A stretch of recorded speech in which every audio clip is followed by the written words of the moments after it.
Hello, everybody. Welcome back to the channel. I don't really know what to call this episode or whatever it is. I don't know what series it's going to go in.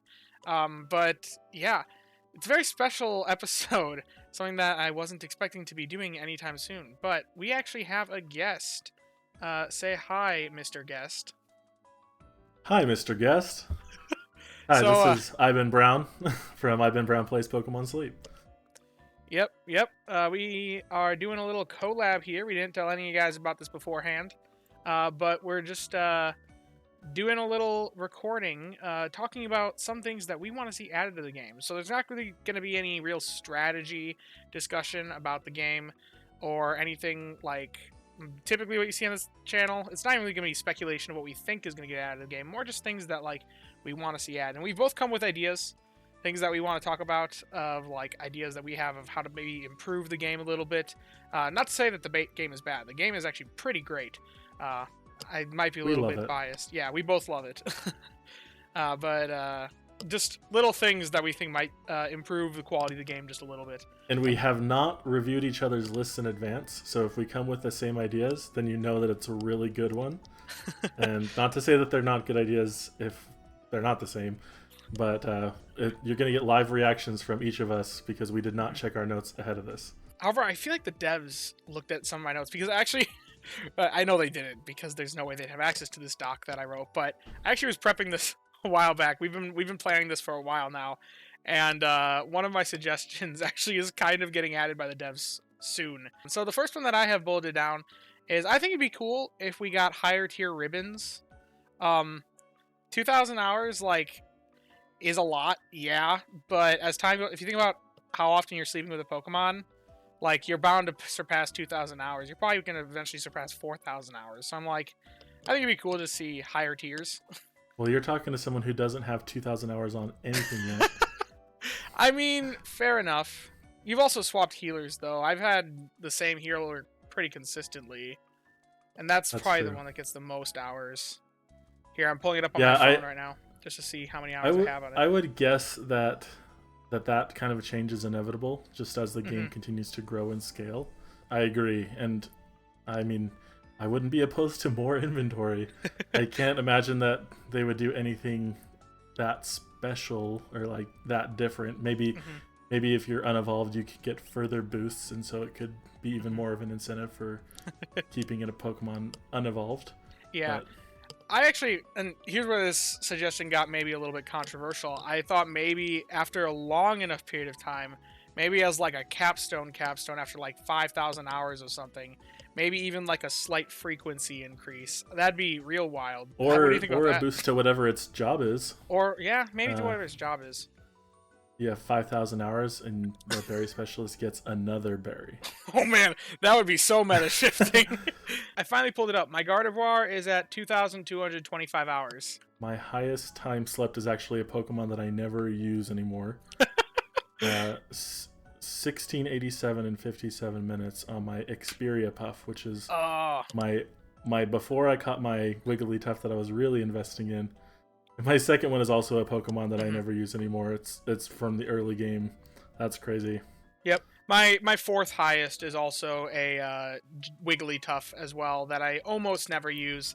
I pretty much just use it as a healer at Cyan. So yeah, that's my first idea. Just maybe like a little bit of frequency boost with a much higher ribbon eventually. Maybe even more. Let's do it. Images, but yeah. Hey Devin, are you watching? Please implement more ribbons. More ribbons. All right, my first idea. We already show the frequency. Why not also show us for each Pokemon the ingredient rate and the skill trigger rate in the game? You know, I didn't think about that one. Didn't have that one on here, but I do agree with that. I've thought about it before. I mean, shout out to the team at Rain and X. Really appreciate that tool and all the hard work that they do. I just think that especially for like ingredient specialists, there's just a barrier to entry because without that, how can you feel that peace of mind that this is worth the investment, right? Yeah, I mean, right now, if you only have the frequency and the ingredient list, realistically, Comfey would look like a strictly better corn option than Beware. because it's missing Yeah. that last very crucial part of the picture. Well, So and they tell us like, oh, the sub skills have those definitions that says improves by 14%, improves by whatever, but without the other context, it's like, okay, improves from 0. Like, if you're a new player, then and you don't know, I mean, I feel like I see this question on Reddit pretty frequently too, of like, how come this thing doesn't perform? And it's like, well, for one, there's these base rates for each species, and the game never really explains that to you, right? If yeah, you've played Pokemon before, you might have a general sense of that, because Pokemon just inherently have different capabilities and stuff. But in this game, I feel like it's kind of one of those missing the mark things for players to get more engaged in those mechanics. yeah, and I feel like also like a big part about Pokemon is like learning like what Pokemon are good at what. And even like Pokemon the base games, for the longest time had the hidden IVs and the hidden EVs and whatnot as you trained your Pokemon. You didn't actually see those things up front. And it was kind of confusing how IVs and EVs worked. You always kind of had to use online calculators, from what I know about it at least. I've never actually Yeah, gotten that big into Pokemon, but I'm pretty certain in the newest generation, I think in Gen 9, they actually made it that you can see your EV spread, which seems like the base games are taking that approach of being more transparent with that information. So why not in Sleep as well? as you were saying that, it made me just feel grateful that you actually can see all of the sub skills through level 100 and you don't just unlock them along the way. Oh gosh, I can't even imagine what the game would be like. Oh. I feel like that's a good analogy though, because in some ways that's what the game kind of might feel like for a player who still is learning the ropes, right? You Yeah. catch 2 Squirtles and you go, well, I don't know which one's better. And in the early game, you probably go, oh, berry finding 2 berries, perfect. Like I can do 2 is more than 1, you know. But without that other context, I just think it's an opportunity to improve the game, right? Yeah, well then, I don't remember what the tutorial is like, but maybe also, I don't think the tutorial discloses anything of like how ingredients versus berries are chosen, and then how skills are like a separate role. That could also be something that could be disclosed, because if you're new to the game, maybe you think that it could be a berry, a skill, or an ingredient proc. Or you could think like, it finds a consistent amount of berries and then a consistent amount of ingredients. Maybe you don't realize that whenever it finds an ingredient, it replaces a berry proc. Like, Yeah. maybe a little bit of disclosure about that as well, because that does cause some problems with certain Pokemon. Maybe you find a berry finding Fuecoco. I know Skeledirge has a stupidly high ingredient rate. It's not going to be finding that many ghost berries. If you're trying to depend on it for ghost berries, you're going to be sorely, sorely mistaken. If you're going to use an ingredient Pokemon for ghost berries, get a Gengar, right? Yep. And those of us who know those rates and have been playing and have that sense, like, it's like, okay, we obviously know which of these we would pick if we were concerned, but other players might look at both of those Pokemon and just think, oh, they're both ingredient specialists. They probably expect that it's going to be the same experience, right? Yeah, but it's very different. Okay, my second one is that I just have personal gripe with the speed cap existing, and I wanted to say eliminate the speed cap. I know I've talked about this one with you before. My whole entire reasoning behind it is just because I think it's kind of pointless, at least with the current cap to it. And I think it'd be kind of pointless to keep it at 35% if they did add any more frequency boosts in the future. Because realistically, it's not a nerf on anything except for helping bonus, which is one of the rarer skills. And I think that if somebody gets a team of 5 helping bonus Pokemon with Help Speed S or Help Speed M on the Pokemon, it really doesn't improve it by so much that I think it would be OP. And if anything, they should be rewarded for getting that sort of a team, not punished. Well, and this because the speed cap isn't disclosed either, right? That's another thing. If you don't really know the details of the game, and for anyone who's watching this that doesn't know what the speed cap is, I guess we kind of talked about it, assuming that people watching this video would know what the speed cap is already.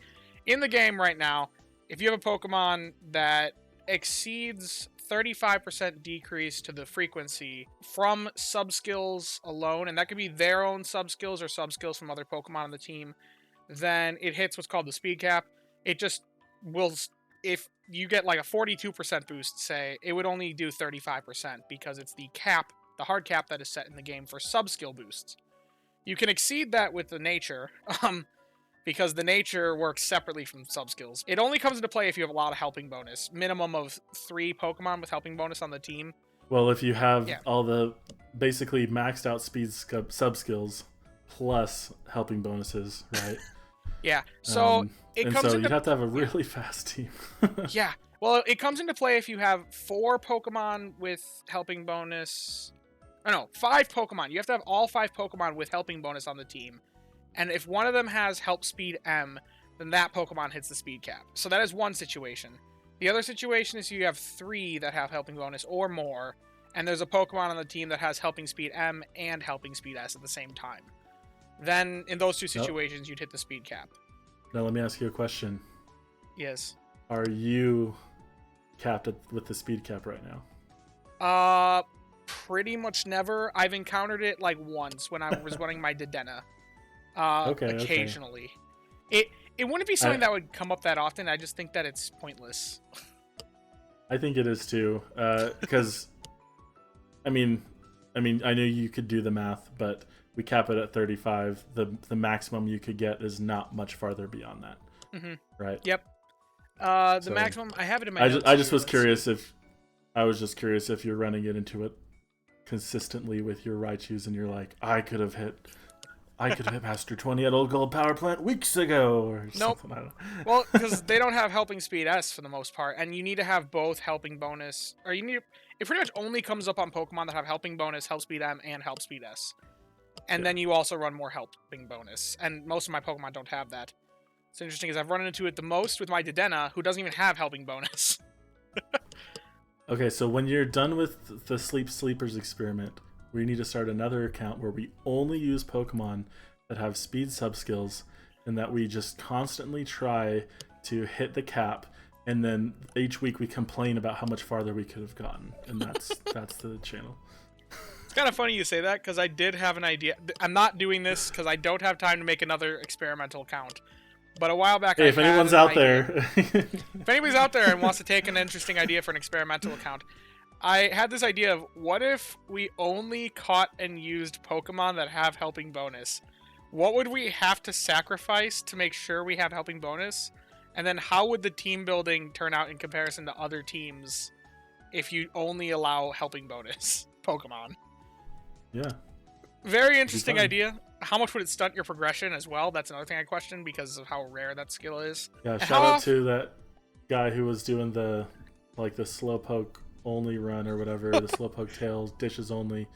Yeah, I think he's still when doing that account gets lost, since the reason that one started was because of a lost account. Start doing the helping bonus thing. And then you could even make sure that your starter Pika has it, because you can soft reset. It'd be a pain, but you could do it. That's true.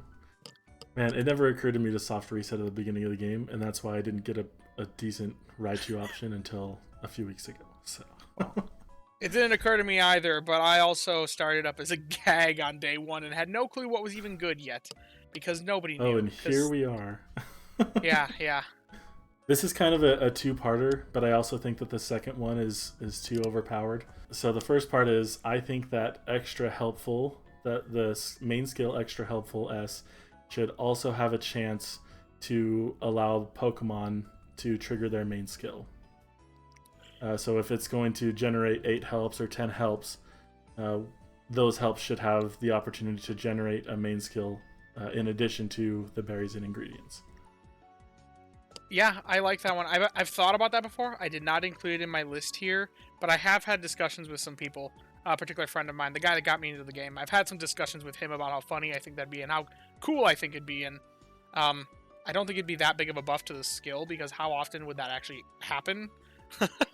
Yeah, but only when it hits my Golduck. But it's like, today I wouldn't run my Golduck if I was running extra helpful S, because I don't want him to get hit with it.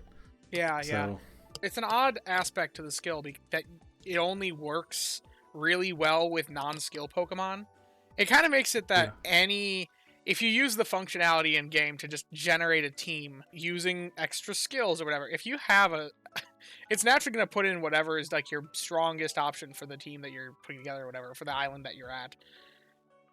It's naturally going to tend towards having a team full of skill specialists, and one of those being extra helpful, when extra helpful sucks on a team full of skill specialists.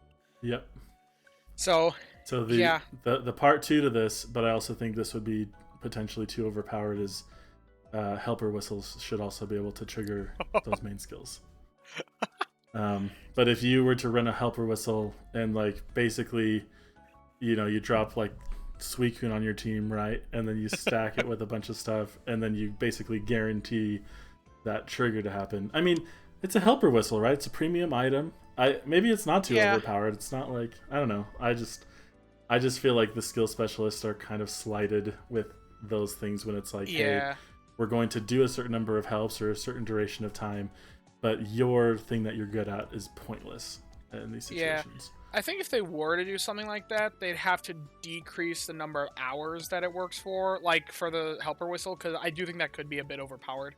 Um, I did put an item like helper whistle, but for skill triggers, yeah, where yeah. you could basically like cause a Pokemon to trigger its skill. Maybe As a use premium a item. quote skill whistle, and it just forces a trigger for every Pokemon on the team all at once. Yeah, That might be kind of cool. Which with those legendary Pokemon, it could get pretty powerful with that helper boost skill, but at the same time, like, make them rare, make them expensive, like, Or go hear make some me more out. money. Full team of level 7 main skill Togekiss. Oh yeah, let's do it. I Okay. continue to keep Togepi's in my box with the thought that one day I will get to that point. I mean, when we're all level 100 on our good Pokemon, we're gonna be making meme teams, right? So Yep. let's start catching them now. I love Togekiss. I want it to be good. I want to invest in one, but it's just way too inconsistent. But that's what's amazing about it.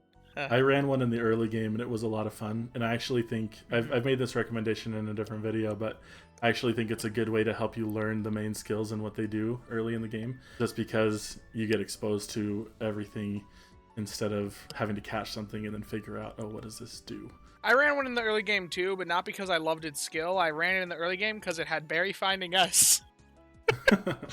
Well, mine was awful, but I didn't know anything back then about Mine was what was also good. awful. It was a skill specialist that really had just Berry Finding Us going for it, and nothing else. I think 3 of mine's 5 sub skills are inventory.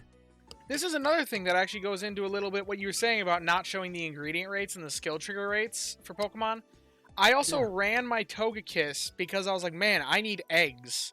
And I had eggs on the Togekiss, and I was trying to make a certain meal consistently, and I was like, man, my Togekiss does not output enough eggs. Well, little did I know that Togekiss has like a horrendous ingredient rate that even though it's supposed to proc 1 or 2 eggs based off like level 30, it procs that much when it does proc an ingredient, but man, it's like never procking ingredients. Yeah. I'm realizing that I have a cacao problem because Golduck is not producing enough. Because that was always my supplementer, and now that they released the Clodsire Eclairs, I'm like, okay, I actually have a cacao problem. There's a lot of people are having with milk right now. This one is the one that might be the most, well, okay, no, it's not the most controversial on my list, but I think it's potentially the one that has the most broader implications. I just had more skills similar to Dream Shard Magnet that offer something interesting, but don't immediately contribute to Snorlax's strength. And then a couple of ones that I came up with were, I had 4 different ones actually. And first one, a Hungry Chance one. So like, Okay. it increases the % chance of encountering a hungry Pokemon on the next sleep session when the skill procs. The second one, Shiny Chance. This one would have to be really, really nerfed, but I think that it'd be cool to have some sort of shiny hunting option, even if it was terrible. Even just to just double the odds, I think it'd be kind of like neat. Like a really good one, really, really good one can double your shiny odds. Like you're not going to be getting that many shinies off of it, but like, yeah. just to offer something for shiny hunters to actually do what they want to do in Pokemon. The other 2 that I had, one of them was candy finding skill.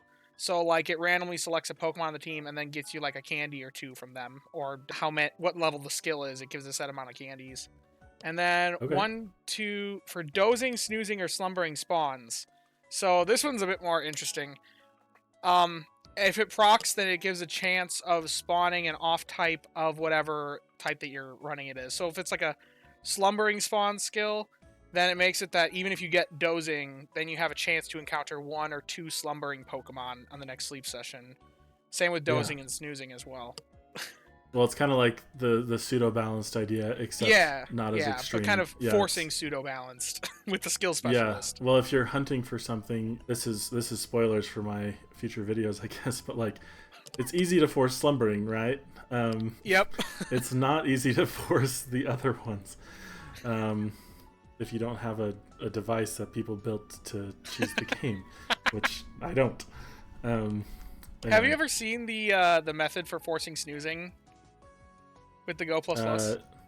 No. Okay, the entire idea was setting your... I've done it like once, I'll be honest. You have to like set it on a table and then let it sit and have a timer going every 19 minutes. Just like tap it once to like wiggle it.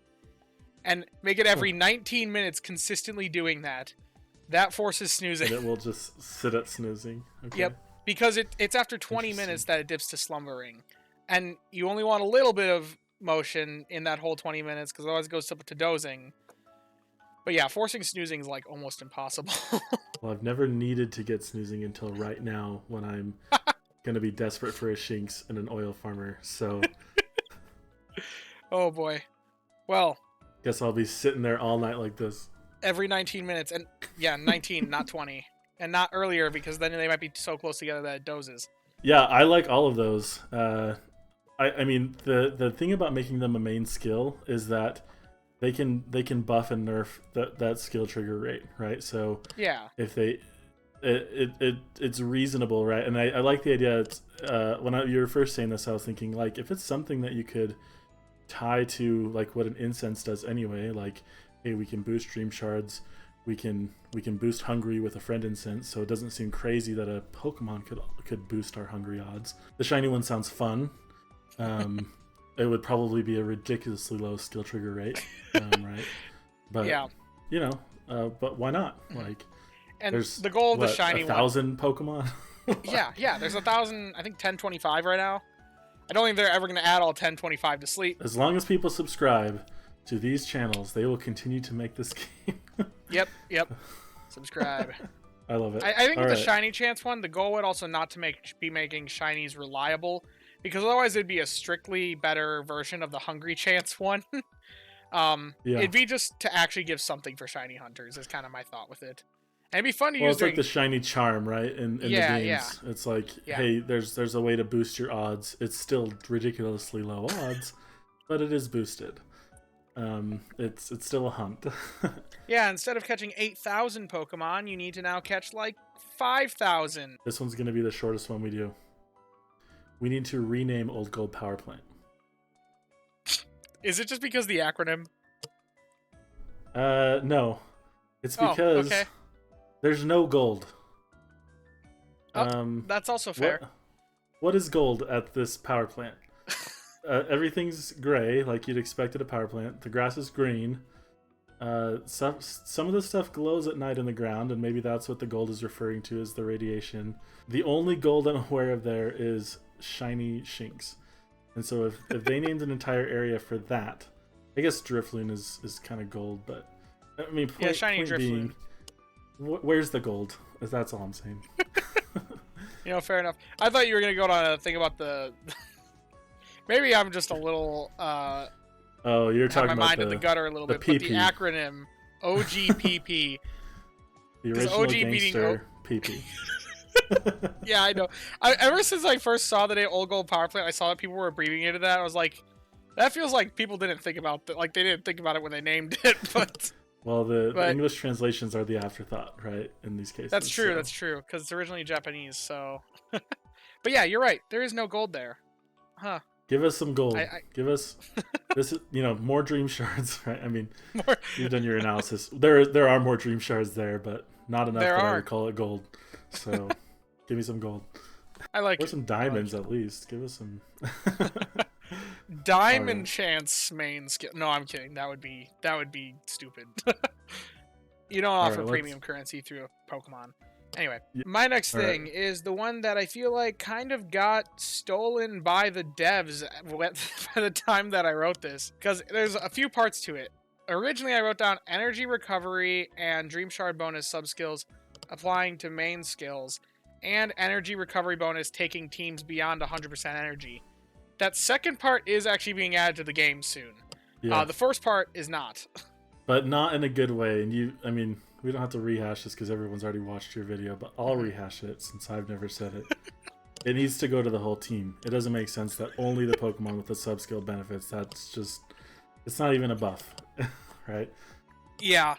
I look at it the way that they did Umbreon's skill, where they changed its skill. Sure, they made it Moonlight now, so that it did break the closed loop problem, but like did it in such a minor way that it doesn't really fix the skill. It just makes it brings it from doing nothing to being terrible. Sorry, I just realized, well, you can do the math. This is a future video idea. Umbreon could be fixed if we lowered its skill trigger rate, but gave it insane frequency so that it still produced actually, like, you could do that berry finding strategy on it, and it could still balance out with the expected skills per day if we lowered the trigger and increased the frequency a lot.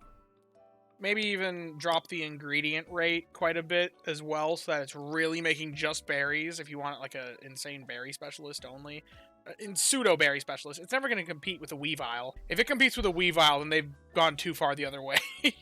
Energy recovery bonus and dream shard bonus. I feel like another good way to make these skills a little bit better would be if they applied to the main skills that do those things. Might be a little bit too much of a buff for energy recovery bonus, but I think even if they made it like a little bit lower percentage, like if they took it from like 14% down to just 5%, honestly, but made it apply to energy for everyone's skills, I think that'd make it so much better. Just because you'd actually see a benefit. Just some extra synergy.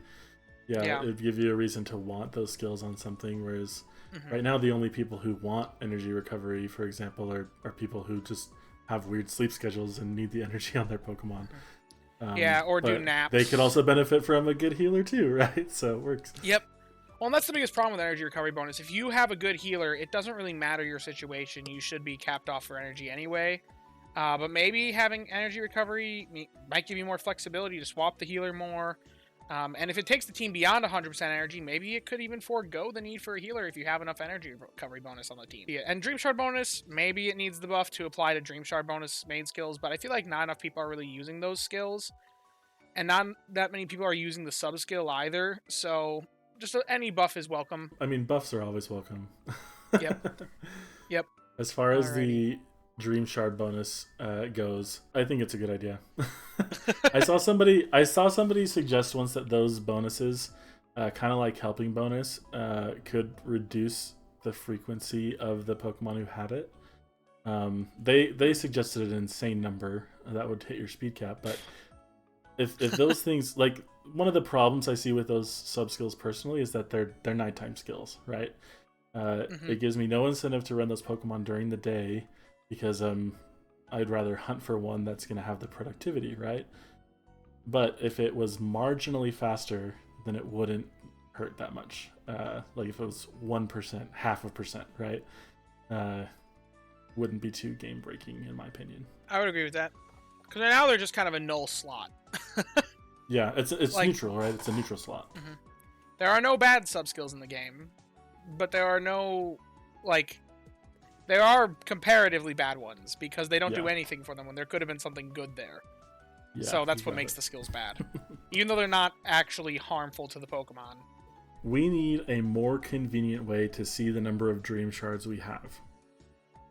Kind of goes with this showing ingredient rate and skill trigger rate, just a kind of a quality of life thing, but this is the reason that the Cram-O-Matic is the best thing that they add to the game twice a year, is because you can click on it and see your whole Dream Shard count. I just hate how many clicks I have to do to get to that. It could even just be listed right underneath our sleep research rank. I could see that. That'd be nice. And you'd always have a counter for it. Or just we scroll over in the to the candies in the bag, and then there's a little thing at the top that says, "Here's your Dream Shard count as well." Because right now the only ways to see it are accessing anything that costs it. So anyone who hasn't maxed out their pot size yet has a really convenient way to access it. Okay, yeah. And I always used it for that purpose, I'll be honest. When I didn't have the Pop Max, I used it for that exact reason before. But I haven't really thought about it since then, because I'm never really checking it since I got my Pop Maxed. So this is a Pokemon Sleep first world problem then, because I have a maxed pot, I'm annoyed at the situation. It's a good idea, though. I like it. I can see it, though. Okay. Yeah. Or just bring back the Cramomatic more often. Sure, do that. Cramomatic should... Okay, wait. Cramomatic. Cramomatic. I am so with you on board, but this is your idea. I know it is your idea because you mentioned it in other videos, but I'm so with you. Cramomatic and Growth Weeks. Or no, maybe it's Mini Candy Boost. I've said Mini Candy Boost in Growth Week, but something else to make Growth Week not... I mean, I get that they don't want to have crazy events all the time. Like, that's not in the spirit of the game. But the Growth Week boost is so marginal. This is not on the list, but I've also vented about it in other places. Whether it's Cramomatic, whether it's Mini Candy Boost, even if it was, Mini Candy Boost, but it's 7 times the shards, like, give me something to actually grow. In fact, if we had these main skill Pokemon that, like, gave the Candy Find skill, then you could even, like, have Dream Shard Magnet and Candy Find skill Pokemon are boosted during that week for skill trigger rate. There you go. That way, then it's, like, also gives you another way of getting XP versus with the candies and the Dream Shards. So I have this idea for a Digimon game that we could talk about after the video. Just kidding. Oh, boy. Oh, boy. I never watched Digimon, sorry. Shout out to the people who are like, oh, he's going to reference Digimon, and sorry, I don't know anything about it. I don't know anything about Digimon either. I hardly know anything about Pokemon, honestly. I haven't played much of it outside of Sleep, so... Yeah. I've played through, like, half of Heart Gold and Pokemon that's Go. A good one to play. That's a good one to play. So this is another funny one where the devs are kind of addressing it, the mention that I already have.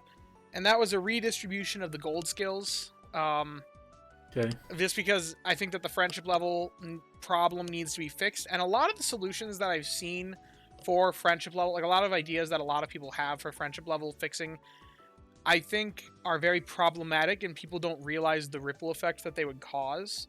Like, one of the ones that I've seen is, oh, let's add new sub-skills of, like, Ingredient Finding L or Helping Speed L that are gold to then make it stronger and then give an option for... There are ripple effects there. It would make Berry Finding S more rare because now you'd have another gold skill in the pool for that. And Helping Bonus more rare, and that combo's already pretty difficult to come by. Additionally, it would just mega increase the cap. People don't realize how strong L really is. There's a reason why it only applies to inventory. That's my thought on that. We know the ratio that's on the other ones in the inventory, but that's not to say that it would maintain that ratio necessarily. That's true. But if it did, it'd be busted, because the ratio on it right now is S plus M equals L. If they carried that over to Ingredient Finding and Skill Trigger and Help Speed, then having an Help Speed M plus an Help Speed L, even just having 2 Help Speed M's would be pretty busted, because that'd be 28% right off the bat. And it wouldn't be that busted because it would nerf Helping Bonus tremendously because of the speed cap. But I think that a good way to fix it, and this is just my solution to how to fix it, but they're addressing it right now. They've announced in one of their most recent, their more about future updates post that they made. They said they're addressing the friendship levels and offering more incentives and rewards for that. So potentially this won't be a problem and this won't need to be done pretty soon. We'll see. Fingers crossed. I hope maybe it gets addressed. Still will need to be done. But my idea for fixing it was to just redistribute the gold skills. Very simple change. Make energy recovery bonus and energy recovery bonus and Dream Shard bonus and research XP bonus. Make them all be just silver skills, and then bump up inventory up L, ingredient finding M, and skill trigger M up to be gold skills. That way there is something in the gold skill pool for every specialist. You don't mess with how many gold skills there are, so that the ratios stay the same. And then also, there are actually skills in the pool that are desirable for ingredient and skill specialists. So, the unintended ripple effect of this, from my perspective, is I actually think that having things like energy recovery bonus as a gold skill, and something that I don't see as often, is valuable. And so I would hate to start seeing that more often if it got bumped down. On the flip side of that, it means we see those M's less often as well, theoretically. It does mean that if you hunt a Pokemon longer, you're more likely to get a good one. But do you really want to catch 700 of something to lock in the ultimate gold sub skills? I mean, you want to get lucky and move on in the game, right? Realistically, though, you only really have to catch 10 before that first one is guaranteed. And really, the M would only be on the first one. And also, you still have the S versions and the S versions in the lower tier pools, which are much more common. So, like, there is an unintended ripple effect, but I think that ripple effect just is... It makes it so that you want to hit Friendship level 10 to actually start seeing the good variants of the Pokemon, which I actually think, I mean, gives a little bit more reasoning to catch many of the Pokemon, at least 10. Makes Friendship levels feel more impactful, even if it is kind of a nerf to Pokemon more early game. Which is why I don't see them necessarily going that way. Because if they do go that way, then it's kind of a nerf to new accounts, and they always want to buff newer accounts, get them a chance to catch up, per se. Yeah. This or does make to it grow harder faster than we did. Yeah, grow faster than us so that they can catch up. Just kidding. Yeah. The other people who are becoming keyboard warriors in the comments right now are those who are like, excuse me, I don't want to catch 10 of anything. I don't have the biscuits to do that. Yeah. So, it would also kind of be harmful for free to play, especially since they have limited biscuits. So, but I just think long term, I hate it. Friendship level should be a good thing to get. And right now it is a terrible thing to get. But they're addressing it. I'm hoping they come up with a better solution than what I've come up with, because I'm just one guy. They have a team of devs. All right, let me spit you my next one. I posted this on Reddit once, full disclosure, and people hated it, but I was like, I probably didn't explain it very well. So, I mean, I'm really interested in your thoughts on this. I think that if you feed a Pokemon a candy, which, as you know, increases its level, marginally, I think each candy should provide 1 energy to a Pokemon. I think it gives us a reason to use candies between levels. It could help on days when you're suffering from bad RNG. It's a way, like, obviously it still costs you dream shards to do, but it's a way to solve some of those energy woes. And it would not be able to exceed 100%. You couldn't max it out. But I think that 1 energy per candy, if you were sitting on a bunch of candies, it's just a reason to use it, because what I find, at least, is when I'm leveling something up, it only matters if I'm getting it to the next level, right? Unless I'm trying to hit that like candy mission, I have no reason to just go and drop a couple candies on something. But this would be a reason to do that. I can get behind it. I think it's kind of neat. I don't think it'd be bad. I don't think it really has that many ripple effects, so I can get behind that. I mean, it would obviously make... I don't think it'd be game breaking, right? Yeah, just 1% energy per candy. Like, if you cap it at 100%, it stops people from dumping, like, 150 candies to take an energy from 0 to 100. And, like I said, energy really isn't a problem on most accounts at this point. So, having another way to go about it really just helps the newer players more. All right, I'm sold. I love that idea. People were giving me feedback like, oh, that would be game breaking. And I was like, how would that be game breaking? It'd also be limited because you'd be able to do it less and less as you get to higher levels, because it costs more and more dream shards. Yeah, so, exactly. And in the beginning of the game, I mean, I would tell new players, save your candies in the beginning of the game until you have something that you know is a good thing to drop them on. Maybe that's a reason to be using candies at the beginning too, when you don't have that healer. And it does progress you in the game too. So yeah, hey Devin, I can see it. If they implement that, then we'll know that they watch these videos. So that is true. That'd be such a... I don't ever see that happening. And if that's the case, I just want to say thank you and what's up, Yep. So you guys are awesome if you're watching this. My next one, and I already know what you're going to say about this, because we've kind of had discussions about it in the past, and I know this is one that we actually disagree with each other on, but I'd be remiss not to mention it because it is something that I am in heavy support of, and that is some sort of way to change the ingredient list on Pokemon. Yeah. Sure. Okay, So hear me. it's like mints, but it's not mints. Okay. Hear me out. Great. My reasoning behind it, we both agree on mints, 100%. I think that it makes Pokemon too common, or good Pokemon too common, because you can just change the nature, and when everything lines up, this game is a slow grind, so there needs to be a level of rarity, and you need to have that decision making into what to invest in and whatnot. The reason why I think it's particularly needed for ingredients alone, I've got two major reasons for that. Firstly, ingredient specialists specifically are the only ones that suffer from a bad ingredient list. Yeah. And it unfairly makes them more rare than the other specialists. To a point that, if you watch my rarity video, it's like 1 in hundreds to get the perfect ingredient specialist, compared to like 1 in 20 for a skill specialist after you account for friendship level. Now, granted, friendship level solutions may fix that problem here pretty soon, but as it stands right now, a good ingredient specialist after you hit friendship level 10 is just ridiculously rare. And that would kind of negate that, because now you'd only be looking for the sub-skills, which is rare enough. Sub-skills in nature are rare enough. You wouldn't need to account for ingredient list as well. But then my second point is also, if you could change the ingredient list, then you could also think more creatively for team building around the ingredients on your other Pokemon to create more interesting balanced teams instead of just constantly just swapping. And you could also like target specific meals more often, more easily. It'd make it more power creep resilient to not necessarily follow only the mono build. Because if it gets power crept, you could theoretically swap it. It'd be expensive. You wouldn't want to do it because this item would theoretically hold a lot of value. But it'd be something that you would want to do it, but you'd want to do it smartly. Yes, you'd want to do it intelligently Wisely, when it's for the strongest ingredients. And I think that it could make more creativity in the community than just looking for the rarest possible mono ingredient build. And maybe it's a part because of my whole mono ingredient escapade or crusade. Not crusade against the mono ingredient meta, because I do think the mono ingredient meta has a lot of intelligence. But if long-term viewers of the channel will know my feelings about mono ingredient builds. And I think this might help to mitigate that and consider more creative cross-synergistic options for a broader audience.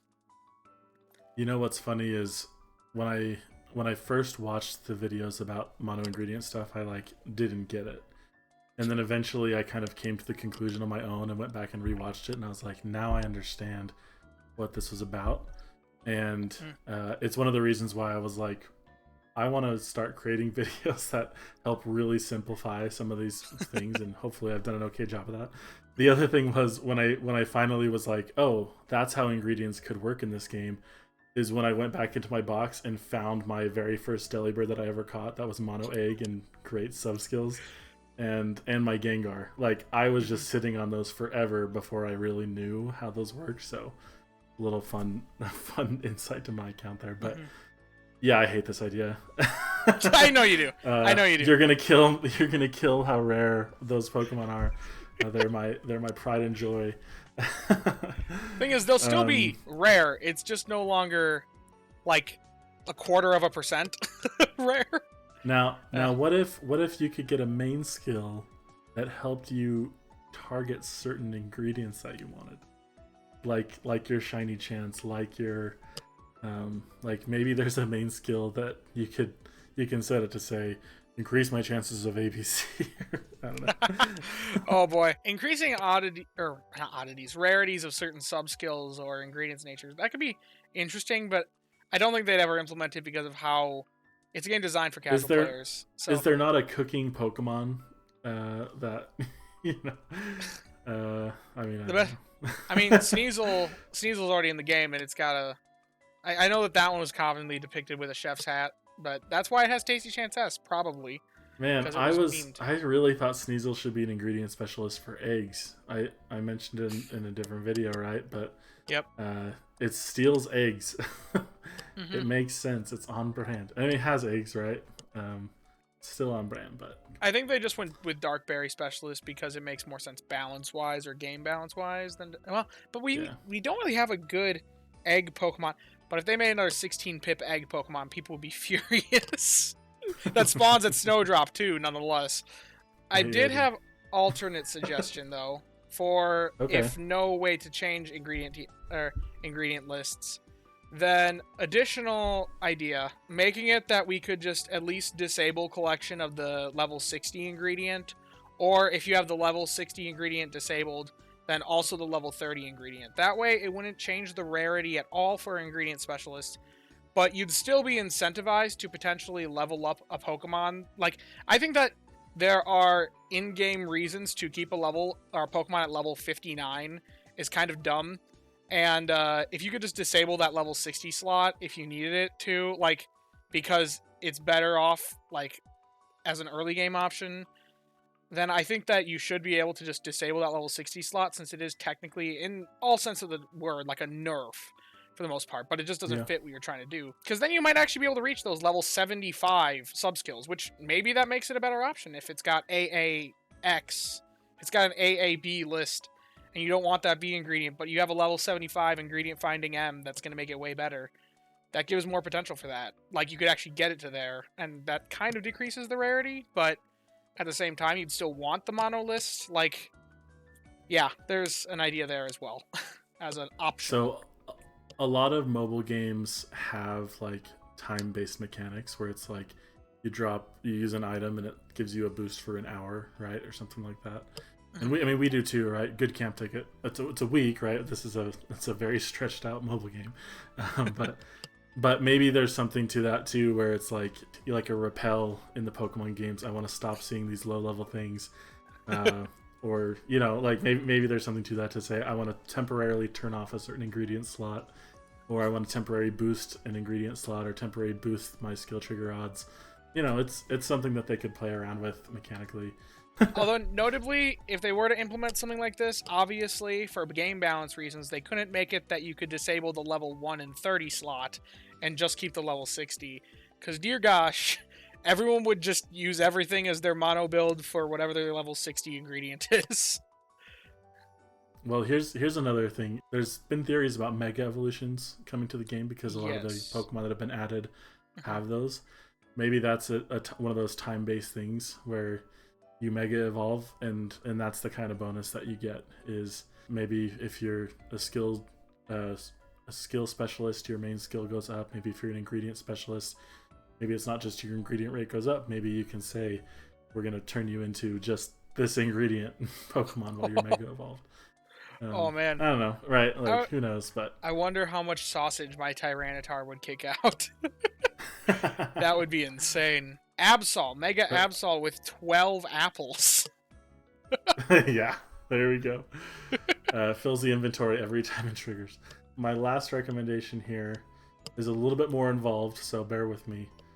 I think that one of the problems that the game has right now for new players is they join and then they go, so can I not get Suicune? Can I not get Raikou? Right? And you can. You have to get pretty far in the game to get a chance of seeing those. And I imagine that at some point they're gonna bring back those events, or bring back some event where those Pokemon specifically are boosted. But I think a cool way to do that in the long term would be to essentially create temporary legendary areas. So for example, you go to Cyan Beach, and in addition to your regular missions, you have a set of special conditions that if you meet, then a new island opens up the next week, a new area that's like an alternate version of Cyan Beach, and it's running the old Suicune event on it. Maybe not all the boosts for it, maybe it's still like regular Cyan Beach, but basically the music's there, the scenery's there. I guess you'd have to do it on green grass, but Suicune is boosted, right? Like very much boosted for that week that you're there, and then after that week, that experience basically goes on a cooldown timer where you can't do it for at least a few weeks, so it's not like you can just spam legendaries. But it would give a way for players to actually go after which of those legendaries they wanted and not have to rely on events. So yeah, I kind of like that. That'd be a neat way to make it like a visible goal for finding a legendary, because they are very difficult to encounter, and even if you do encounter them, you're probably not catching one unless you're using a Master Biscuit. Yeah. So, even if they're hungry, the Ultra Biscuit only fills them halfway. Even if they're hungry, because that's 15 They're like 30 pips, I believe. Now, I actually had a similar, not as exciting and interesting as that idea. I like that idea more than I think the way that I thought about this. I didn't write this on my list of things to bring up here, but I thought about this before. As of right now, reaching Master 20 on an island is like rather, like it's very rewarding. It feels very satisfying, but it's really just a handful of dream shards. And then the first time you do it, you get a sub-skill or a main skill seed, depending on what the island is. I thought it'd be kind of neat if maybe every single week how we have our weekly missions and like Master 3 at our research rank gives us an incense for a Pokemon. I think it'd be kind of neat if Master 20 was also a weekly mission and if it gave like a legendary incense based off the island that it's at. Because then it gives further incentive to keep hitting Master 20 on that island in the future. But right now it's like... And it actually, once again, gives a visible goal for... Master, like, visible goal of like, oh, if I reach Master 20, I see a Raikou, or something like that. The only thing is that would make it way more difficult to hunt certain legendaries over other ones. Because Suicune, you'd have to hit Master 20 Cyan Beach, probably, versus Raikou hitting Master 20 at Lapis, or not Lapis, Old Gold. Yeah. That is exponentially more difficult. Hey, but green grass could still... Maybe it's a random incense, or maybe it's... Yeah. I don't know. I'd say... It could work. If they were to do that, it'd probably have to be random at green grass. Just like any of the legendaries. But it also still gives players a way to actually go after those, which is kind of the point of this, right? Yeah. At least in terms of how I'm thinking about it, is like, if I hadn't already played through those events and hadn't already had my shot at catching like 4 of each of those, and I really wanted it because Suicune was my favorite, I'd kind of feel shafted that I didn't know about Pokemon Sleep sooner, or that I missed that event. But well, yeah, I like that idea, especially since it uses those old assets. The Suicune, or the Entei and the Raikou music went hard. Those were in awesome event musics. I would do those just for the music for the week. The Suicune music was also pretty good, but I personally liked the Raikou and the Entei more. But and I know you can go search for videos and listen to the songs, but it's different if it's in your game, you know. So. Yeah, very different. And yeah, it'd be a way for players to re-experience those old events that are likely to never come back. Possibly, yeah, we'll see. We can expect Halloween to come back every year, the holiday event to come back, and they've changed up the art a little bit for those, right? But the music was the same. But like, when are they going to bring back those Ecruteak City themes? Like, never. I know. Not until Ho-Oh, right? Yeah. Like, whatever that is. Ho-Oh and yeah. So, anyway, that's the idea. Devin, let's talk.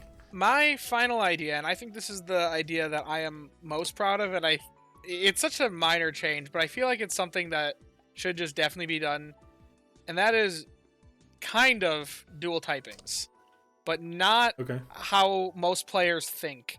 A lot of players hear dual typings and they think like, oh, making it a fire dark type or whatever, or fire ghost if it's Skeledirge. They think like split berries. Don't do that. That would be a mess for game balance, because it'd be difficult to balance if like it could be either or, because then like you'd want one berry over the other because one berry's stronger. If it could produce either or, that would also be a mess. Messes it up. Yeah. I mean, the frequency you get one of those dual type Pokemon that ice is one of them, and the other one is, I mean, I don't know if there is an electric ice Pokemon, right? But you give it the electric Pokemon frequency with an ice type berry, and suddenly it's like, well, here's the meta. It's just that Pokemon. Do you know the strongest? Do you know the strongest berry in the game currently? Is it not ice? It's dragon? It's not. It's dragon. Do you know what the weakest berry in the game is right now? It's either fire or electric. No, it is flying. Oh, it's tie for flying and bug, I believe. I don't know about bug for sure, but I know flying is definitely down there. Do you know what Dragonite's typing is? Flying and dragon. Yep. So that would make some Dragonites horrendous to have, and other Dragonites, well, how Dragonite is right now in the game. So yeah, I don't think that it should be implemented in that way at all, because it would just add another layer of rarity that's not necessary. Isn't really a good way, I feel, to really implement that sort of idea. If it could produce either one, then that would just be a strict nerf to things like Dragonite, because it would always be just worse than a monotype for whatever island it's at. But I think a good way to implement it and pay homage to their dual typings is to just make it work with events that boost that typing, and like just mark it. Oh, I've been in thinking the about thing. this for weeks. Yes. And then also Do make it boosted with make it synergized with the legend skill, because realistically, once again, why should there be incentive to keep a Pokemon under evolved like Crocolore if you want it to synergize with your Entei? Nobody would do that right now, but theoretically there is a reasoning to do that. I think that's kind of neat to think about, but at the same time, I think realistically it'd be more fun to have it actually synergize with the legends, because then it gives more creative options. If you want to run a monotype team right now, it's very limited. Very, very limited. Yep. It's probably one of the biggest things holding the legends back from actually being a consistently reliable, strong option in comparison to just running berry Pokemon or ingredient specialists. And also, it feels bad when in events like this, like upcoming, we have a psychic event, yeah. And it's just nonsense. The Pokemon aren't good. I mean, we'll see with the new one being introduced, but yeah, Luna Masharna is the only option really, and Gardevoir if you don't have one yet. And Gardevoir's great. You've probably already maxed out its skill level if you have a good one, so you're not getting any benefit from what we assume will be the standard typing bonus. It's I don't know. This whole event just feels like a wash to me personally. Yeah, that's coming up. And I loved your video, by the way, on the let's generate an event and team build. I thought that was a fun exercise to like think through. Yeah. But it made me reflect and go, I'm running the same team no matter what event it is now, because I'm locked into my best Pokemon, and there's rarely going to be a case where it's worth raising something specifically for an event. And yeah, it gives more flexibility. That's my hot take, but I love this idea. I love the idea that I could run my Golduck boosted during Psychic Week. Except for Golduck's not a Psychic type in the base games even. Remember that? Yes, it is. Okay. Yes, it should be. It should be. It knows confusion, okay? It's Psychic type. But the code of the games are wrong. Slow King. Dude, could you imagine if Slow King was boosted for the thing, or Slowbro was boosted? You'd get +1 tail for the ingredients. That would be insane. I mean, I did in the Suicune event. I mean, that's true. Suicune event had it with the water types. But I'd love to do it again. Yeah. And like I said, I think it just gives more options for a good legend to actually be a bit more viable than what it currently is, just by having them boosted during their thing. Like, why? Why does Sableye need to be worse in Halloween? Like, or not worse. It's a dark type, so that means it's not boosted during Halloween. Sableye looks like a perfect option for Halloween. Like, if you go back to the first Halloween event, it was like, Meowth is getting boosted along with some other stuff. Like, why is Meowth a Halloween Pokemon? Doesn't even make sense. But I love the idea of both for like when they do these type bonuses, if the Pokemon actually has that type, then they could do it. And then and for use with the legendaries to just have more diverse team options, I think that would be awesome. It really makes those Paldean Pokemon a lot more interesting too.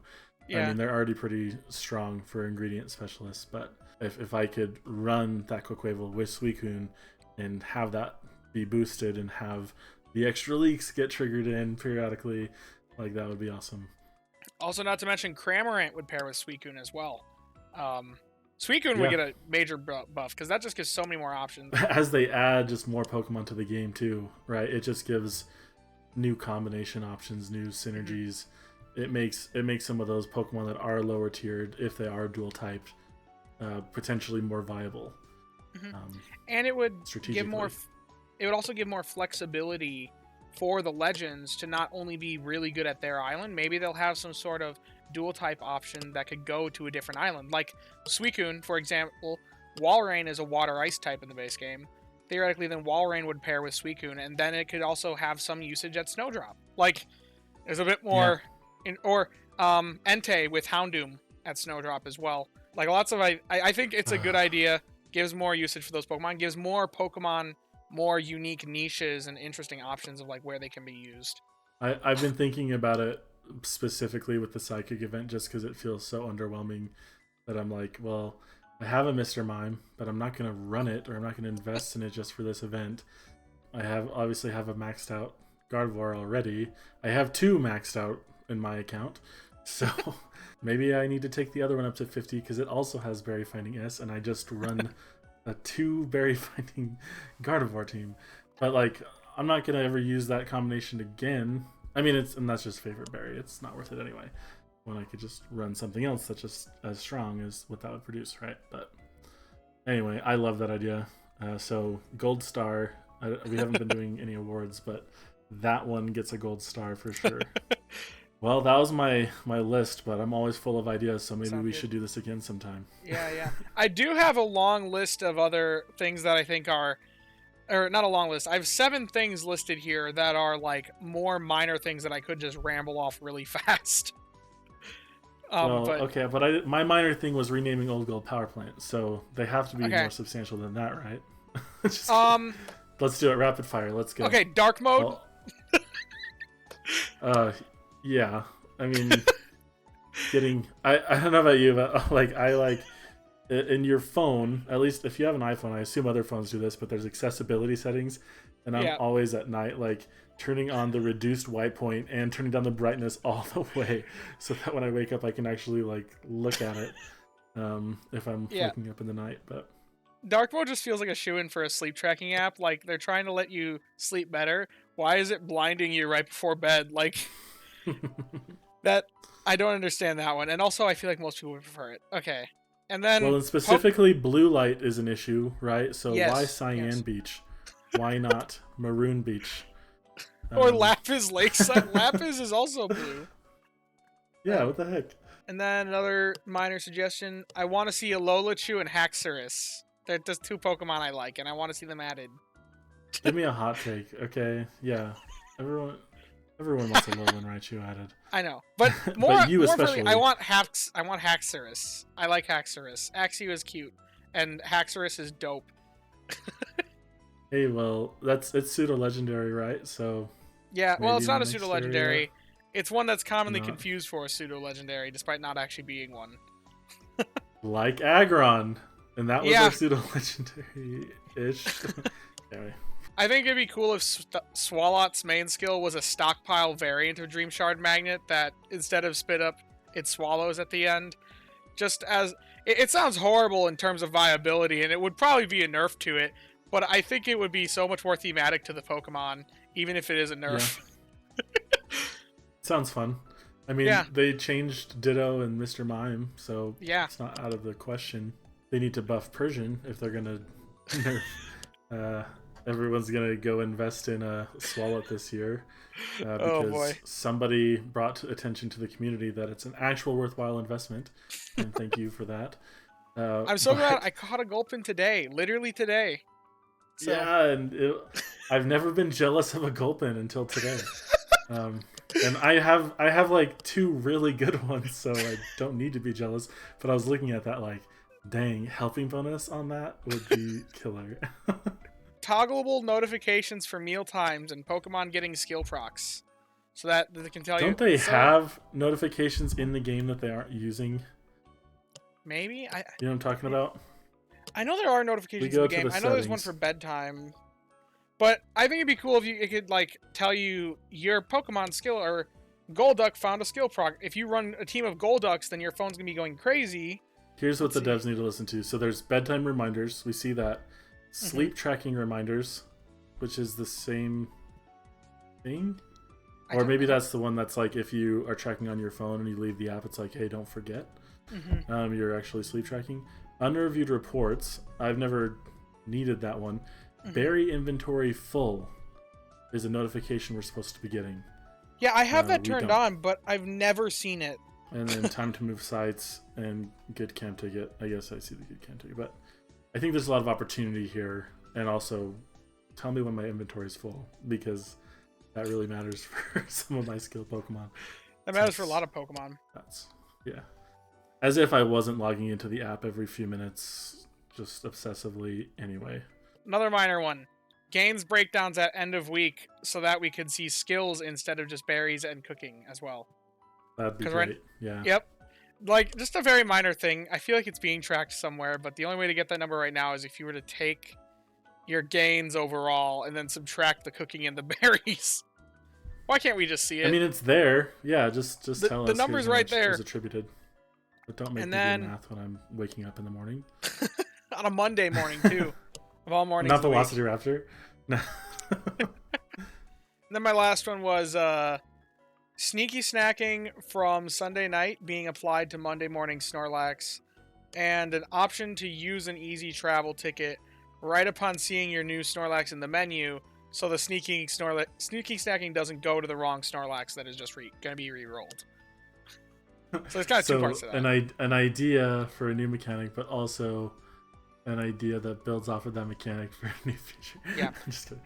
No, I mean, it makes sense. I get that, like, the sneaky snacking. I've been thinking about this too, because it's like Tasty Chance doesn't roll over in the week, right? But pod expansion does. Yeah, that's a weird one.